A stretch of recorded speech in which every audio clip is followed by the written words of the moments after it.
وآخر دعواهم أن الحمد لله رب العالمين۔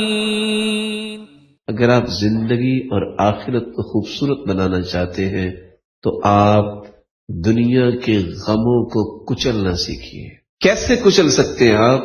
اپنے پاؤں سے نہیں کچل سکتے، آپ کچل سکتے ہیں 3 چیزوں سے۔ پہلی چیز، اس وقت تک یہ غم کچلے نہیں جاتے جب تک آپ کی زبان پہ اللہ کا ذکر نہیں آتا۔ اللہ کا ذکر زندگی کے پہاڑوں جیسے غموں کو کچل دیتا ہے، پرواہ ہی کوئی نہیں ہوتی۔ دوسرا طریقہ، زندگی کی حقیقت کو سمجھیے۔ دنیا تنایدنو سے ہے، جلد بدل جانے والی اور جلد فنا ہو جانے والی، اس پہ کبھی بھی اتنا اعتماد نہ کیا کرے۔ اور میں کبھی کہتا ہوں بھائیوں سے، اگر دنیا میں ساری چیزیں اللہ نے دے دی تو جنت کی خواہش کون کرے گا؟ فرق رکھا ہے، دنیا اور جنت میں فرق ہے۔ اگر آپ دنیا میں غموں کو کچلنا چاہتے ہیں، ذکر و اذکار کو اپنا معمول بنائیے۔ اور دوسرا کون سی بات تھی؟ زندگی کی حقیقت کو جانیے، اس نے کسی سے وفا نہیں کی، اس نے کسی سے وفا نہیں کی۔ اور تیسرا طریقہ، جب یہ یقین ہے آپ کو کہ میرے رب کو زیادہ پتہ ہے، پھر اس کے فیصلوں پہ یقین کیجیے، وہ غلط نہیں ہو سکتے۔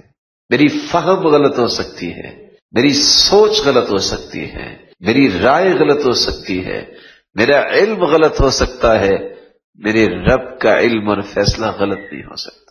اور اس لیے عمر رضی اللہ تعالی عنہ وہ کہا کرتے تھے، 2 آیتیں اگر کسی کی سمجھ میں آ جائیں تو اس کی زندگی کی پریشانیاں ختم ہو سکتی ہیں۔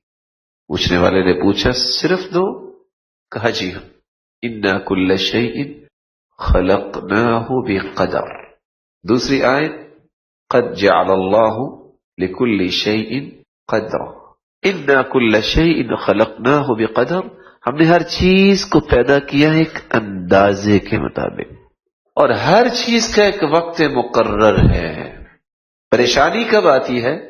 اب ایک بچہ جو ابھی کرالنگ نہیں کر سکتا، اس کی یہ خواہش پیدا ہو جائے کہ آج کل چونکہ نیو ٹریڈیشنز کا غلبہ ہے تو مجھے میراتھن ریس میں شرکت کرنی ہے، کر لے گا؟ بولے اس میں تو ویسے بھی نہیں کرنی چاہیے نا، آپ کو 2 جواب دینے چاہیے، اس میں تو ویسے بھی نہیں کرنی چاہیے۔ لیکن جو بچہ ابھی چل نہیں سکتا وہ کر سکتا ہے۔ ہم کب پریشان ہوتے ہیں؟ اللہ ذوالجلال نے لکھا ہے کہ میں فلاں وقت دوں گا، ہم کہتے ہیں نہیں اللہ ہمیں ابھی دے۔ اللہ کو میں اپنی خواہش کا پابند بنا سکتا ہوں؟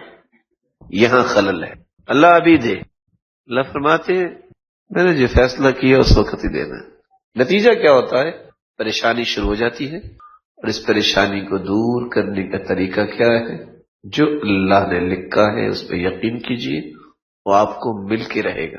اسی لیے کہنے والے نے سچ کہا ہے، نصیبک یصیبک ولو کان تحت الجبلین، تیرا نصیب تجھے مل کے رہے گا خواہ 2 پہاڑوں کے نیچے ہو۔ وما لا نصیبک لا یصیبک ولو کان تحت الیدین، جو تیرا نصیب نہیں ہے تیرے ہاتھوں میں بھی ہوگا تو تم اسے کھا نہیں سکتے۔ اس لیے ایک بات کا یقین کیجیے، اللہ نے ایک وقت مقرر کیا ہے، اس وقت سے پہلے نہیں مل سکتا۔ اللہ نے ایک اندازہ لگایا ہے، اتنا ملے گا، اس سے زیادہ نہیں مل سکتا۔ جب ہم ضد میں پڑ جاتے ہیں تو آپ کو پتہ ہے کہ ضد سے ہمیشہ انسان جیتتا نہیں ہے، بہت سارے رشتے ہرا بیٹھتا ہے، بہت سارے معاملات میں ہار جاتا ہے۔ اللہ سے ضد نہیں لگایا کرتے، اللہ ذوالجلال کی بات کو مانا کرتے کہ میرے رب نے اس میں کوئی حکمت رکھی ہوگی۔ اس لیے زندگی کے اندر ان 2 آیتوں کو کبھی نہ بھلائیے، اور غزالی کی بات کو بھی کبھی نہ بھلائیے۔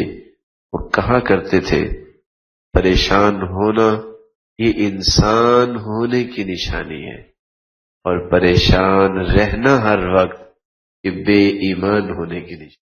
پریشانیاں تو انبیاء پہ بھی آئیں، اولیاء اصفیاء پہ بھی آئیں، لیکن ذکر کرتے پریشانی سے نکل جاتے۔ لیکن 24 گھنٹے پریشان رہنا تو بے ایمان ہونے کی نشانی ہے، تو اللہ سے تعلق ہی کوئی نہیں۔ یہ کیسے ہو سکتا ہے کہ اللہ حضر الجلال کے وعدے جو ہیں ان میں کوئی نقص رہ جائے کہ اللہ حضر الجلال میری مدد نہیں کر رہے؟ یہ کیسے ہو سکتا ہے؟